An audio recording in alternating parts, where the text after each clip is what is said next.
किसान भाइयों, सभी को मेरा सादर नमस्कार। खेती और प्रकृति चैनल के माध्यम से एक बार फिर आज मैं आपके सामने हाजिर हूँ। साथियों, अगर हम अपने किसी किसान भाई से यह बात मालूम करते हैं कि आपको खेती करने के लिए किन किन चीज़ों की ज़रूरत पड़ती है, तो हमारे किसान भाई अपने जवाब में बताते हैं कि हमें खेती करने के लिए बीज, रासायनिक उर्वरक, urea, DAP, potash, zinc sulphate और फसल सुरक्षा रसायन, इंसेक्टिसाइड, फंजीसाइड, वीडीसाइड के अलावा हैरो, ट्रैक्टर, कल्टीवेटर और रोटावेटर की ज़रूरत पड़ती है। हमारे किसान भाई अपने जवाब में मिट्टी का नाम तक लेना भूल जाते हैं, जबकि हम सब जानते हैं बिना मिट्टी के खेती करना संभव ही नहीं है। या हम ये कह सकते हैं कि हमारी खेती का पूरा दारोमदार मिट्टी के ऊपर निर्भर है, मिट्टी की सेहत के ऊपर निर्भर है। और हमारी मिट्टी की सेहत मिट्टी में मौजूद जीवांश कार्बन की मात्रा के ऊपर निर्भर है, और जीवांश कार्बन की मात्रा मिट्टी में मौजूद सूक्ष्म जीवों की संख्या, उनकी उपलब्धता और उनकी क्रियाशीलता के ऊपर निर्भर है। जीवांश कार्बन का मतलब है कि जिस तरह से हमारे शरीर के खून में हीमोग्लोबिन होता है, ठीक उसी तरह से हमारी मिट्टी का हीमोग्लोबिन जीवांश कार्बन है। अगर हमारे शरीर के खून में हीमोग्लोबिन की कमी हो जाए तो हम बीमार हो जाएंगे, कमज़ोर हो जाएंगे और किसी काम को नहीं कर पाएंगे। ठीक इसी तरह से अगर हमारी मिट्टी में जीवांश कार्बन की कमी हो जाए तो हमारी मिट्टी बीमार हो जाएगी, कमज़ोर हो जाएगी और अच्छी पैदावार नहीं दे पाएगी।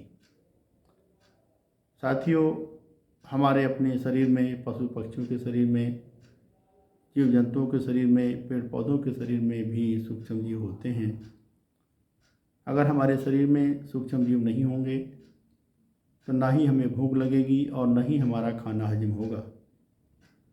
ठीक इसी तरह से हमारी मिट्टी के शरीर में भी सूक्ष्म जीव होते हैं। अगर हमारी मिट्टी में सूक्ष्म जीव नहीं होंगे तो हमारी मिट्टी में पहले से मौजूद अवशिष्ट पदार्थ या हमारे द्वारा डाला जाने वाला कोई भी जैव पदार्थ, हरी खाद, कंपोस्ट खाद, गोबर की खाद, फसल अवशेष, पौधों की जड़ें, तना, पत्ती, फल, फूल ह्यूमस में परिवर्तित नहीं होगा, अर्थात जीवांश कार्बन नहीं बनेगा। और जब जीवांश कार्बन नहीं बनेगा तो हमारी मिट्टी कमज़ोर हो जाएगी और अच्छी पैदावार नहीं दे पाएगी।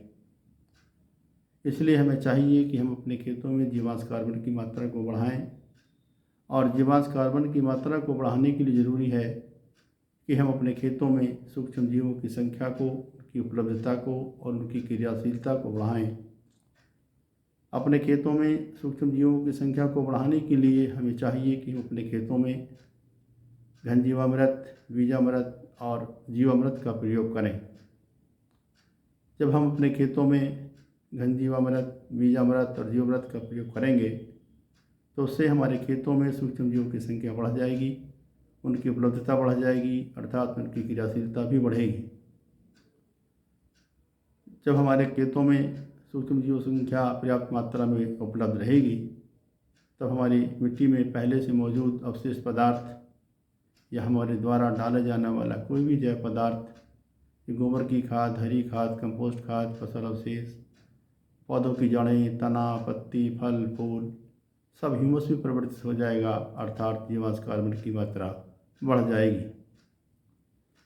जब हमारे खेतों में जीवांश कार्बन की मात्रा 0.8 से 1% के बीच पहुंच जाएगी तो हमारी मिट्टी के भौतिक, रासायनिक और जैविक गुणों में सुधार होगा, और उन भूमियों में, उस मिट्टी में, उस खेत में जब हम किसी भी फसल को बोएंगे तो उस फसल को बोने के लिए हमें किसी भी तरह के रासायनिक उर्वरकों को देने की आवश्यकता नहीं होगी।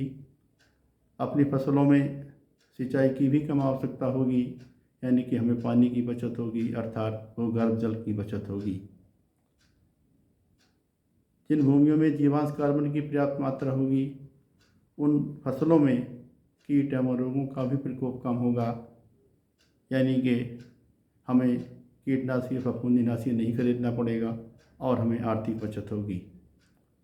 हमारे प्राकृतिक संसाधन क्षीण होने से बच जाएंगे, हमारी जैव विविधता बरकरार रहेगी हमारा भोजन, हवा, पानी, पर्यावरण प्रदूषित होने से बच जाएगा। हमारी कृषि उत्पादन लागत भी कम आएगी और जो उत्पादन हमें प्राप्त होगा वह रसायन मुक्त होगा, जिसके खाने से हम आप सब नाना प्रकार की गंभीर बीमारियों की चपेट में आने से बच जाएंगे और हम हमेशा हमेशा इस धरती पर खुशी के साथ जी सकेंगे। साथियों, अगर आपको मेरी बात अच्छी लगी हो तो आप अपनी जिम्मेदारी को निभाएं और हमारी इस वीडियो को अपने साथियों में, अपने दोस्तों में शेयर कर दें।